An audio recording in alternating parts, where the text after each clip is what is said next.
Mashina haydaydiganlar uchun foydali ma'lumot.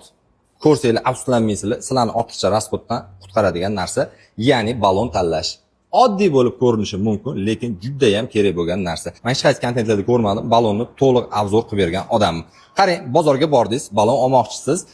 Sotuvchi ikkita savol berasiz. Yaxshi bo'lsin, yumshoq bo'lsin deysiz. Bo'ldi. Sotuvchi sizni o'z-o'zidan balon tushunmasligingizni biladi-da, sklatayotgan balonni tiqadi. Endi qaranglar.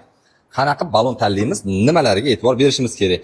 Har bitta balonni ishlab chiqarilgan sanasi ko'rsatiladi. Ya'ni 4 ta raqamdan iborat. Ya'ni boshli 2 ta raqam yilda qaysi haftasida ishlab chiqarilgani, oxiridagi 2 ta raqam qaysi yilda ishlab chiqarilgan. Bu balonimiz 2026-yilning 6-haftasida ishlab chiqarilgan, ya'ni fevral oyida. Undan tashqari balonning razmeri tiniq yozilgan bo'ladi. Zavod tomonidan berilgan xususiyatlari bo'ladi. Birinchi xususiyat 5 shumli yuradi, ya'ni ovozsiz, yumshoq, sirg'anmaydigan. Mana bu belgi, bu balon qo'yilsa, mashinaning rasxodi oshib ketmaydi degan ma'noni beradi. Undan tashqari 4 ta faslga mos, issiq kun bo'ladimi, yomg'irli kun bo'ladimi, qorli kun bo'ladimi, yaxli yo'l bo'ladimi, hammasida yo'l beradi. Undan tashqari mana belgi zavod bergan probegi bor. Misol 100 ming, 120 ming, 150 ming o'sha probeg o'tguncha balon tuxum bo'lib, shishga bo'lib ketmaydi degan ma'noni beradi. Bu narsasi tushunarli. Undan tashqari bu balonda shunaqa narsa borki, tog'li yo'llarda, balandpast yo'llarda, yaxli yo'lda ham harakatlana oladigan balon. MS 4 ta faslga moslashgan. Undan tashqari balonning nomi to'liq tiniq yozilgan, ishlab chiqarilgani Germaniya texnologiyasi asosida Xitoyda ishlab chiqarilgan. Yana bu yerda ko'rsatilyapti 4 ta sezonli, ya'ni 4 faslga mos eko stiker. Hozir juda ham bir dolzarb bo'lgan narsa, bu birinchi seriyo, ya'ni ekologik toza.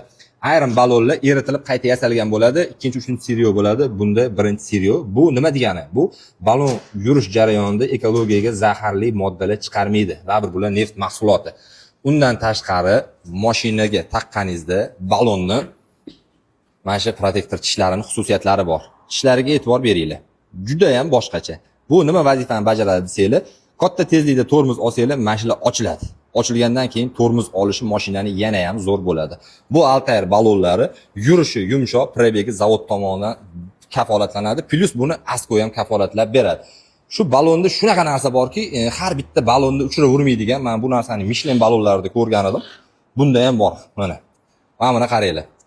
Balonni foizi 100% holatda turibdi, chunki hali balon qo'yilmagan. Ketdi 175, 50, 25. Balonni rasxod bo'lishini ham necha foiz qolganini ham bemalol ko'rib kuzatib tursanglar bo'ladi. Protektori eng chuqur balonlardan bittasi. Bemalol Asko do'konlaridan 12-razmerdan 19-razmergacha xarid qilsanglar bo'ladi. Keyingi balon qaysi brend bo'lsin, kommentariyada yozinglar, erinmasdan tushuntirib beraman. O'sha balonni olsanglar sizlarga foyda bo'ladimi, zarar bo'ladimi? Foydali ma'lumotlar berdim deb o'ylayman. Sog' bo'lasizlar, avtoshovozni kuzatib boringlar. Bundan ham zo'rlari hali oldinda.